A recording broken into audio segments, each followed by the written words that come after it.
তো hello welcome friend, my new another ব্লগে আপনাদের স্বাগত জানাই। তো ফ্রেন্ড, আমাদের এখানে কীর্তন শেষ। তো আজকে খাওয়া দাওয়ার সব আয়োজন হচ্ছে, প্রচুর লোকজন খাওয়া দাওয়া করবে। তো তাই রান্নার জন্য দেখুন উনুন বানাচ্ছে সবাই মিলে। তো দেখুন বেটা ছেলেরা উনুন খুব কমই বানায়, তো এখানে অনুষ্ঠানে রান্না বলে সব বেটা ছেলেরাই করছে। তো দেখুন কিভাবে লেপে ইট দিয়ে করছে, যাতে জাল দিলে জালটা বেরিয়ে না যায় বাইরে। অনুষ্ঠানে এই কটা দিন ভালোই কাটে, কেননা এখানে সবাই কাজ করে, গ্রামের যত লোক আছে কম বেশি সবাই কাজ করে, সবাই হাতে সঙ্গে মোটামুটি এই অনুষ্ঠানটাকে বার করে। তো ফ্রেন্ড, আমি এই উনুনগুলো বানানো দেখিনি এখনো, গেল বছর বানিয়েছি, আমি দেখিনি। তো এই বছর আপনাদের সাথে দেখলাম, তো তাই শেয়ার করলাম। সবাই মিলে কাজ করার মজাটাই অন্যরকম। সবাই একসাথে, গ্রামের সকল মানুষ মিলে একসাথে অনুষ্ঠান উপভোগ করা, রান্না করা, তারপরে সেটা মানে একসাথে সবাই মিলে খাওয়া। তো এই জিনিসগুলো খুব কম দেখা যায় আজকাল মানুষের মনে হিংসা, অনেক কিছু আর কি চলে। তো সেগুলো আর বেশি কিছু বললাম না, সবাই জানে সব কিছু কম বেশি।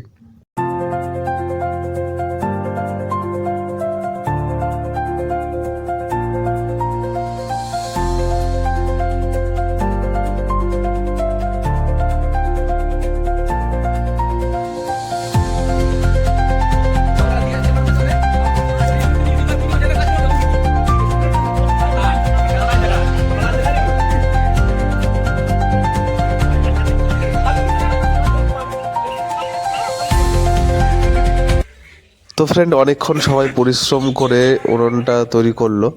তো তারপরে রাঁধুনি ভাড়া করা আছে, প্লাস গ্রামের লোক মিলে সবাই রান্না শুরু করবে।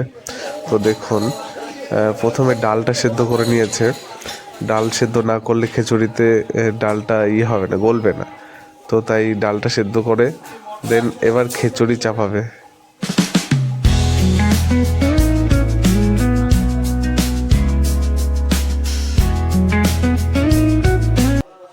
কড়াইতে জল চাপিয়ে দিয়েছে, ডালও পাশে সেদ্ধ করা হয়ে গেছে। তো এখন দেখুন খিচুড়িও চাপিয়ে দিয়েছে। তো সব নাড়ছে গ্রামের লোকজন, রাঁধুনিরা শুধু কতটা কি লাগবে পরিমাণ ওরা সব দিয়ে দিচ্ছে, আর বাদ বাকি নামানো সব কিছু রেডি ফেডি করা সব গ্রামের লোকই করবে। তো ফ্রেন্ড, ডালগুলো রেখেছে, প্লাস পাশে সবজি মানে যা যা আর কি মশলাপাতি লাগে সব রেডি করা আছে। তো এভাবেই এই রান্নাগুলো কমপ্লিট হবে। তো দেন আরেক সাইডে চাপিয়েছে আপনার পায়েস। তো সেটাও দেখাবো আপনাদের কীভাবে কি রান্না করছে। তো আমি একটু নিজের ভিডিও করছিলাম, প্লাস খিচুড়ি দেখাচ্ছিলাম ভিডিও করে।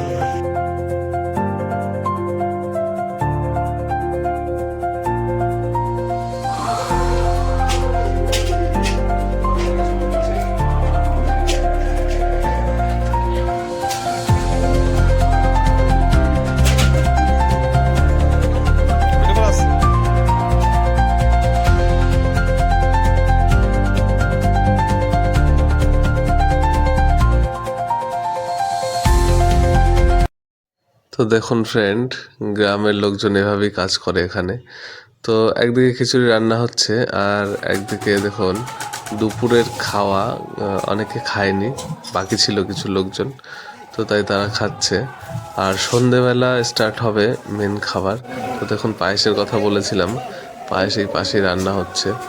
2 কড়াই এরকম চলবে, 2 কড়াই করেই নামবে। আর খিচুড়িগুলো এভাবে রাখে একটা পলিথিনের ওপরে, এভাবে অনেক খিচুড়ি, তো কোথায় রাখবে এত খিচুড়ি, তো রাখার তো জায়গা নেই। তো তাই পায়েস এক সাইডে আর এক সাইডে খিচুড়ি এভাবে রেখে দেন সন্ধ্যাবেলার থেকে স্টার্ট হয়ে যাবে খাওয়া দাওয়া। দেখতে পারবেন কত লোক খাওয়া দাওয়া করে। তো ফ্রেন্ড, এটা গোবিন্দভোগ চালের পায়েস রান্না হচ্ছে। তো প্রপার দুধ, কোনো জল মিক্স নেই, টোটাল দুধ দিয়েই তৈরি হচ্ছে গোবিন্দভোগ চাল দিয়ে। তো ফ্রেন্ড, পায়েসটাও খুব সুন্দর করে। তো প্রত্যেকের বাড়ি থেকে এরকম দুধ নিয়ে আসা হয় এবং অনেকে দিয়েও যায় এসে, তো সেই দুধ দিয়েই পায়েসটা তৈরি হয়। তো ফ্রেন্ড দেখুন, খেতে বসে পড়েছে, খিচুড়ি এখানে নিয়ে আসা হয়েছে, সবাই থালায় দেখুন খিচুড়ি দেওয়া হয়ে গেছে সবাইকে। তো ধূপ ধুনুক দিয়ে নেওয়া হচ্ছে, তারপরে খাওয়া স্টার্ট হবে। তো ফ্রেন্ড, আর বেশি বড় করবো না ভিডিওটা। তো আমার ভিডিওগুলো যদি আপনাদের ভালো লাগে তো প্লিজ লাইক করবেন, শেয়ার করবেন এবং কমেন্ট করবেন, এবং আমার চ্যানেলটা সাবস্ক্রাইব করে দেবেন। তো আমার ভিডিওগুলো দেখার জন্য আপনাদের অসংখ্য অসংখ্য ধন্যবাদ। Thank you.